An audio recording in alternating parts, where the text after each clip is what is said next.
Once again, welcome back to KC's Classes. KC's Classesന്റെ മറ്റൊരു പുതിയ വീഡിയോയിലേക്ക് എല്ലാവർക്കും സ്വാഗതം. This is Kiran CS. Kerala PSC junior accountant category number 363 364 2025 ഈ ഒരു പോസ്റ്റിന്റെ സ്മാർട്ട് സ്റ്റഡി വീഡിയോസ് നമ്മൾ കണ്ടിന്യൂ ചെയ്യാണ്. Already 100 day study plan video നമ്മൾ ചെയ്തു. ദെൻ മൊഡ്യൂൾ വൈസ് അനാലിസിസ്, അതിനുശേഷം പ്രീവിയസ് ഇയർ ക്വസ്റ്റ്യൻ പേപ്പർ ആണ് നമ്മളിപ്പോൾ ഡിസ്കസ് ചെയ്തുകൊണ്ടിരിക്കുന്നത്. ഓൾറെഡി 70 ചോദ്യങ്ങൾ ഡീറ്റെയിൽഡ് ആയിട്ട് കണ്ടു കഴിഞ്ഞതാണ്. നമ്മൾ നെക്സ്റ്റ് ഒരു 5 ചോദ്യങ്ങളാണ് ഇന്നത്തെ വീഡിയോയിൽ ഇൻക്ലൂഡ് ചെയ്തിട്ടുള്ള. വീഡിയോയിലോട്ട് പോണേക്കാൾ മുമ്പ് പറയാനുള്ളത് നമ്മുടെ സ്ഥാപനം Kerala PSC commerce and management relate ചെയ്തിട്ടുള്ള എല്ലാ പോസ്റ്റുകൾക്കും ഓൺലൈൻ ആയിട്ട് കോച്ചിങ് പ്രൊവൈഡ് ചെയ്യുന്ന സ്ഥാപനമാണ്. നമ്മുടെ ആപ്പിലൂടെയാണ് ക്ലാസ്സസ് അവൈലബിൾ ആവുക. Live sessions, recorded sessions, PDF notes, MCQ practices, അങ്ങനെ സ്റ്റുഡൻസിന് വേണ്ടിയിട്ടുള്ള എൻറ്റയർ സപ്പോർട്ട് നമ്മൾ പ്രൊവൈഡ് ചെയ്യുന്നുണ്ട്. സോ നമ്മുടെ ക്ലാസ്സിൽ ജോയിൻ ചെയ്ത് പഠിച്ച് Kerala PSC commerce and management relate ചെയ്തിട്ടുള്ള പോസ്റ്റുകൾ ക്രാക്ക് ചെയ്യാൻ താല്പര്യമുള്ള സ്റ്റുഡൻസിന് ഡിസ്ക്രിപ്ഷൻ ബോക്സിലുള്ള എൻ്റെ വാട്സപ്പ് നമ്പറിൽ കോൺടാക്ട് ചെയ്യാം, ക്ലാസ്സസ് ആക്സസ് ചെയ്യാം. ജൂനിയർ അക്കൗണ്ടന്റിന്റെ ക്ലാസ്സസ് നമ്മൾ ഓൾറെഡി ആരംഭിച്ചിട്ടുണ്ട് കേട്ടോ. ഓക്കെ, അപ്പോൾ നമുക്കിനി ഡിസ്കഷനിലോട്ട് കിടക്കാം. ക്വസ്റ്റ്യൻ നമ്പർ 71 ആണ് നെക്സ്റ്റ് നമുക്ക് കാണാനുള്ള ചോദ്യം. ഇതാണ് easy question. Cultural factors consist of culture, subculture and dash. Cultural factors എന്ന് പറയുമ്പോൾ മാർക്കറ്റിങ്ങിലുള്ളതാണ്. അതിൽ വരുന്ന ഫാക്ടേഴ്സ് ഏതൊക്കെയാണ്? നമ്പർ 1 കൾച്ചർ ആണ് പറയുന്നത്, നമ്പർ 2 സബ് കൾച്ചർ, നമ്പർ 3 താഴെ പറയുന്നതിൽ ഏതാണ്? Social influence, social class, both of them, none of them. Easy ആണത്. അതിൽ വരുന്ന ഫാക്ടർ ഏതാ? കൾച്ചർ, സബ് കൾച്ചർ, പിന്നെന്താണ്? സോഷ്യൽ ക്ലാസ് ആണ് വരുന്നത്. സോഷ്യൽ ഇൻഫ്ലുവൻസ് എന്ന് പറഞ്ഞിട്ട് നമുക്കൊരു ഓപ്ഷൻ കാണാം, അതല്ലല്ലോ. സോഷ്യൽ ഇൻഫ്ലുവൻസ് എന്ന് പറഞ്ഞാൽ ഫാക്ടർ അല്ല, ഗ്രൂപ്പുകൾ തമ്മിലുള്ള എന്താണ് കണക്ഷൻസ്, അല്ലെങ്കിൽ അതിനെയല്ല നമ്മൾ ഇൻഫ്ലുവൻസ് എന്ന് പറയാം. നേരെ മറിച്ച് ഈ സോഷ്യൽ ക്ലാസ് ആണ് ഫാക്ടേഴ്സിൽ നമുക്ക് പറയാൻ സാധിക്കുക. അപ്പോൾ കൾച്ചർ എന്ന് പറയുമ്പോൾ ഒരു വ്യക്തിക്ക് ലഭിക്കുന്ന അല്ലെങ്കിൽ ഒരു ഗ്രൂപ്പിന് ലഭിക്കുന്ന വാല്യൂസ് അല്ലേ, അവൻ്റെ പെർസെപ്ഷൻസ്, ഫാമിലി, ഇതിൽ നിന്നൊക്കെയാണ്, അങ്ങനെയാണ് ഒരു കൾച്ചർ ഉണ്ടാകുക. അതിൻ്റെ നെക്സ്റ്റ് എന്താണ് ഫാക്ടറാണ് ഈ പറയുന്ന സബ് കൾച്ചർ എന്ന് പറയുന്നത്. സബ് കൾച്ചർ ഇപ്പോൾ റിലീജിയൻ്റെ ബേസിൽ, എത്തിനിസിറ്റിയുടെ ബേസിലൊക്കെയാണ് സബ് കൾച്ചർ ഉണ്ടാകുന്നത്. പിന്നെയാണ് ഈ പറയുന്ന സോഷ്യൽ ക്ലാസ്. സോഷ്യൽ ക്ലാസ്സിൽ നമുക്കൊരു റാങ്ക് ചെയ്യണത് കാണാൻ സാധിക്കും, ഇൻകത്തിൻ്റെ ബേസിലോ അല്ലേ ഒക്കെ നമുക്ക് റാങ്കിങ് ആക്ച്വലി കാണാൻ സാധിക്കുന്നത് സോഷ്യൽ ക്ലാസ്സിലാണ്. അപ്പോൾ കൾച്ചറൽ ഫാക്ടേഴ്സിലെ മൂന്നാമത്തെ ഫാക്ടറാണ് നമുക്ക് ഈ പറയുന്ന സോഷ്യൽ ക്ലാസ് എന്ന് പറയാൻ സാധിക്കും. സോഷ്യൽ ഇൻഫ്ലുവൻസ് എന്ന് പറയുന്നത് ഒരു ഫാക്ടർ അല്ല. സോ ആൻസർ ഓപ്ഷൻ ബി ആണ് കേട്ടോ. സോ നെക്സ്റ്റ് ക്വസ്റ്റ്യനിലോട്ട് കിടക്കാം. Question number 72. Pick the correct option based on the statement given below. The dimensions of product mix are. താഴെ പറയുന്നതിൽ ഡയമെൻഷൻ ഓഫ് പ്രൊഡക്റ്റ് മിക്സിൻ്റെ ഡയമെൻഷൻസിൽ വരുന്നത് ഏതൊക്കെയാണ്? Number 1 width, then number 2 length, depth, consistency. 4 options പറയുന്നുണ്ട്. നമുക്ക് ഓരോന്ന് നോക്കാം. പ്രൊഡക്റ്റ് മിക്സിൽ ആദ്യം വിഡ്ത്ത് പറയുന്നുണ്ട്. വിഡ്ത്ത് എന്ന് പറഞ്ഞാൽ എന്താ ഉദ്ദേശിക്കുന്നത്? പ്രൊഡക്റ്റ് മിക്സിലെ number of product lines in a product mix, അതിനെയാണ് നമ്മൾ എന്ത് പറയാ, വിഡ്ത്ത് എന്ന് പറഞ്ഞാൽ ഉദ്ദേശിക്കുന്നത്. സോ ഡയമെൻഷനിൽ വരുന്നതാണ് വിഡ്ത്ത്, കറക്റ്റാണ്.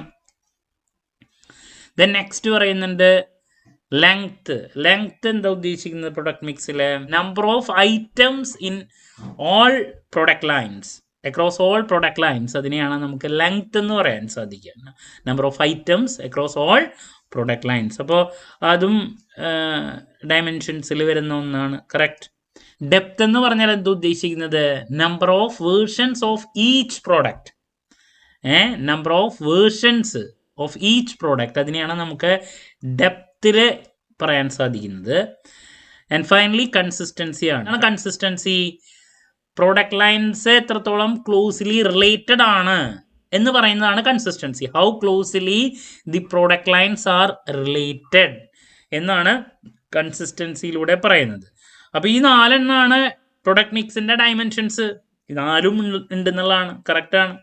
ഇപ്പോൾ വിഡ്ത്ത് പറഞ്ഞു, ലെങ്ത്ത് പറഞ്ഞു, ഡെപ്ത്ത് പറഞ്ഞു, കൺസിസ്റ്റൻസി പറഞ്ഞു. ഇപ്പോൾ 4 പ്രൊഡക്റ്റ് മിക്സിൻ്റെ ഡയമെൻഷൻസിൽ വരുന്നതാണ്. So all of the above, option D ആണ് ആൻസർ വരാം. Okay, Moving to question number 73.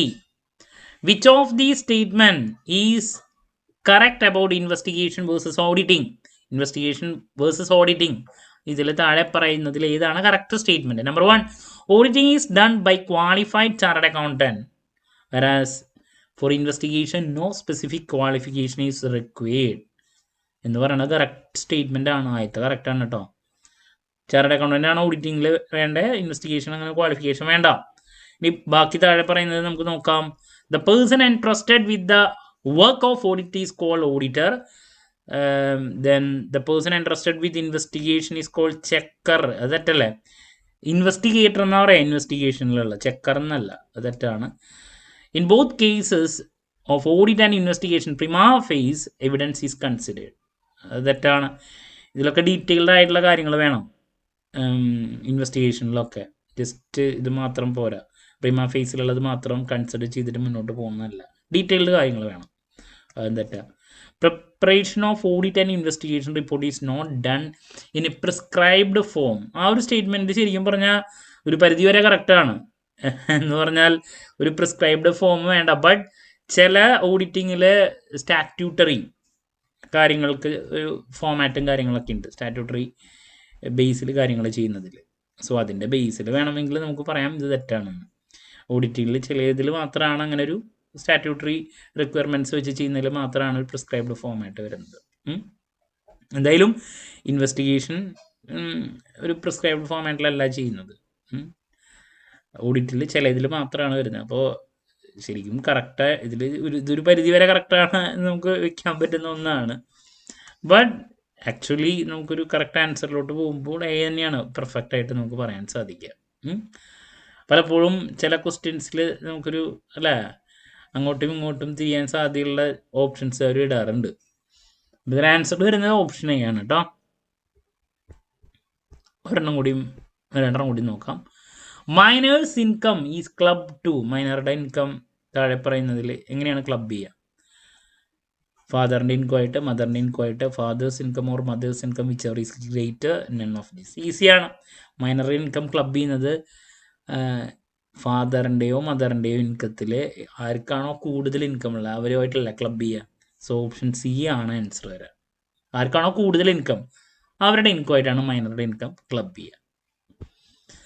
Question number 75. ഇതും കൂടി നമുക്ക് നോക്കാം. Which of the supporting voucher is needed to vouch the receipts from bills receivable? Bills receivable ഏത് supporting voucher ആണ് താഴെ ഉള്ളതിൽ എടുക്കാൻ സാധിക്കുക? Number 1, previous year audited balance sheet. Balance sheet voucher അല്ല, തെറ്റാണ്. ലോൺ എഗ്രിമെൻറ്റും വൗച്ചർ അല്ല. Then debtors explanation for outstanding debts. ഓപ്ഷനേഴ്സ് നോട്ട് എന്ന് പറയുന്നത് സെയിൽ ഓഫ് അസറ്റ്സിനെ റിലേറ്റ് ചെയ്തിട്ടുള്ളതാണ്, ഇതിലുള്ളതല്ല. Debtors explanation for outstanding debts എന്ന് പറയുന്നത് ശരിക്കും പറഞ്ഞാൽ ഒരു സപ്പോർട്ടിംഗ് വൗച്ചർ ആണോ എന്ന് ചോദിച്ചിട്ടുണ്ടെങ്കിൽ 100% അല്ല. നമുക്ക് 4 ഏറ്റവും ക്ലോസിലി ഒരു ആൻസർ വയ്ക്കാൻ വേണ്ടിയിട്ട് വേണമെങ്കിൽ വയ്ക്കാമെന്ന് മാത്രം. Debtors explanation for outstanding debts ശരിക്കും ഇത് ശരിയാണോ, സപ്പോർട്ടിംഗ് വൗച്ചർ ആണോ എന്ന് ചോദിച്ചിട്ടുണ്ടെങ്കിൽ 100% നമുക്ക് പറയാൻ പറ്റില്ല. 4 ഏറ്റവും ക്ലോസിലി ഒരു ആൻസറിന് വേണ്ടിയിട്ട് നമുക്ക് എന്ത് ചെയ്യാം, ഓപ്ഷൻ സി പറയാമെന്ന് മാത്രം. ശരിക്കും ബിൽസ് റിസീവബിളിൻ്റെ സപ്പോർട്ടിംഗ് വൗച്ചർ എന്ന് പറയുമ്പോൾ bills receivable book, bank statement, bill of exchange, അതൊക്കെയാണ് നമുക്ക് ശരിക്കും പറഞ്ഞാൽ സപ്പോർട്ടിംഗ് വൗച്ചർ എന്ന് പറയാൻ സാധിക്കുക.